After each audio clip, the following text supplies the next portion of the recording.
George Washington and the presidents after him have issued thousands of executive orders. So the question that needs to be answered is, why are executive orders important and relevant? Well, there are several reasons. One of the reasons is the controversy that may occur after an executive order is made. Oftentimes, an executive order has to do with controversial issues within society at the time. This controversy may be with Congress, society itself, or both. There is a fine line between the president's responsibility of practicing his constitutional rights and abusing his power. An example of a controversial executive order is the order that Eisenhower made in 1957 to desegregate public schools. This was extremely important and relevant in that time, because even though racism still occurred, this was a step in the right direction for racial equality. Along with the controversy that an executive order may bring, another reason for its importance and relevance is the consequences that may come from these decisions. These consequences may be good or bad, but nonetheless, they often come with dramatic changes.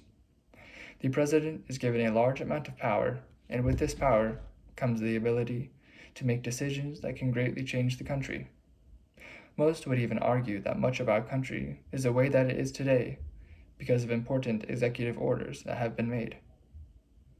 A current example of an important executive order is one that was made on March 26th that prevents the hoarding of health and medical resources to respond to the spread of COVID-19.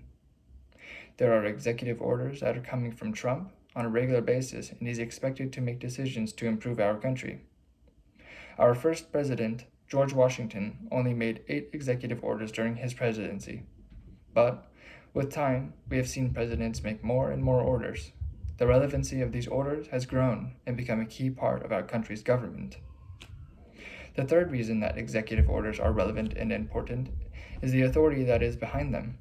These orders are obviously coming from the president himself. Along with this status, there is power that comes from Article 2 of the Constitution, which states, "The executive power shall be vested in a President of the United States of America." There is a measure of good judgment that is expected from the president, along with quite a bit of trust. With this responsibility, the president is also expected to make sure these orders stay relevant to current times and circumstances. The president is granted the ability to make changes to these executive orders at any time. These changes may include the executive orders that were made by the president before them. It is important for the president to realize that as the world changes, he may need to make changes or make new executive orders to better fit the current status of the country. As I stated earlier, there is controversy and consequences that come from these decisions. So it is critical that there is close thought put into these orders. To end my time in the presentation, I want to give a few examples of recent executive orders that are relevant and important. Every president has different ideas about how to use their executive powers. It all depends on what they believe is best for the country and how they want to implement those through executive orders. One of the first actions that Trump took in office was implementing an executive order to weaken Obamacare. This executive order was important for Trump's presidency and America because it changed our economy in a way that was contrary to the beliefs of the previous president. There are always different changes that can be made, so that is why it is impossible to rule executive orders as more relevant or important to a certain time period.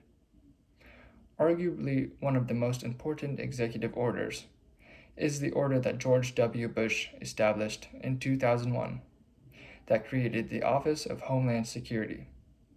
This executive order was established to fight terrorism, and just as there are new issues that occur today, terrorism was a new problem in 2001 with the attack on the Twin Towers. As long as this Constitution is still in place, there will never be a time when executive orders are not important and relevant. Thank you.